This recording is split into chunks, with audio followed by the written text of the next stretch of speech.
בלוח השנה המוסלמי, ואני רוצה לאחל לכולכם שנה טובה במיוחד. אנחנו חווים אותה ברגע מאוד דרמטי בהיסטוריה של האנושות ובהיסטוריה של המזרח התיכון. אנחנו חווים את האביב הערבי וכולנו רוצים שהוא יפרח ויצליח.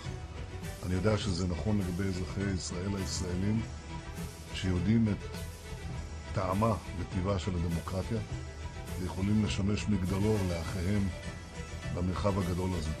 אנחנו רוצים בהצלחת החברות הערביות, אנחנו רוצים בהצלחת הדמוקרטיות הערביות. אני יודע שאם תהיה דמוקרטיה אמיתית, יהיה גם שלום אמיתי. אבל אנחנו לא מחכים לזה. אני הייתי מבקש בהזדמנות הזאת גם לקרוא לשכני הנשיא עבאס. שב איתנו לשלום, שב איתנו למשא ומתן, עכשיו. זה לא תנאי, כאן ועכשיו. שני העמים שלנו מחכים, מייחלים, שאנחנו נעשה את המעשה הזה. אני יודע עד כמה זה קשה. אני יודע שיש הרבה מגבלות, אני יודע שיש הרבה ספקות. אנחנו נוכל להתגבר על זה רק אם נשב איש עם רעהו, ועם שליחנו. וננסה להתגבר על המכשול ולתת עתיד של שלום, לא רק לשני עמינו, אלא גם בראייה כוללת באזור כולו. אני רוצה אזור של דמוקרטיה, אני רוצה אזור של שלום. אני רוצה לברך אתכם בשלום.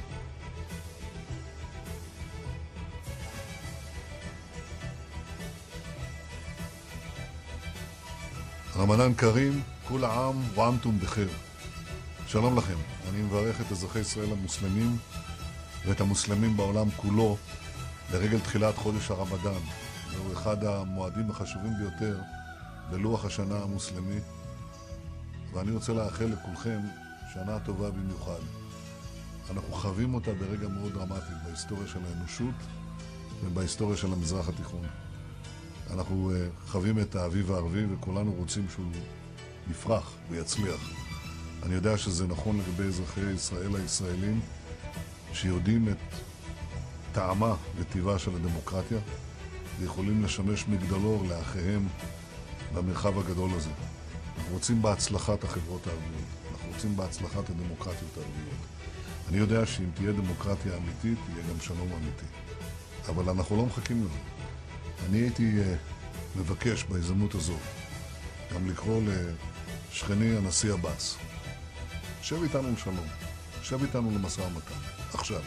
זה לא תנאי, כאן ועכשיו. שני העמים שלנו מחכים, מייחלים, שאנחנו נעשה את המעשה הזה. אני יודע עד כמה זה קשה. אני יודע שיש הרבה מגבלות, אני יודע שיש הרבה ספקות.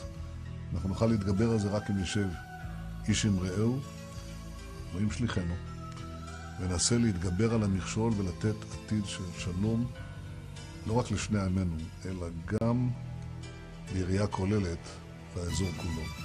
אני רוצה אזור של דמוקרטיה, אני רוצה אזור של שלום. אני רוצה לברך אתכם בשלום.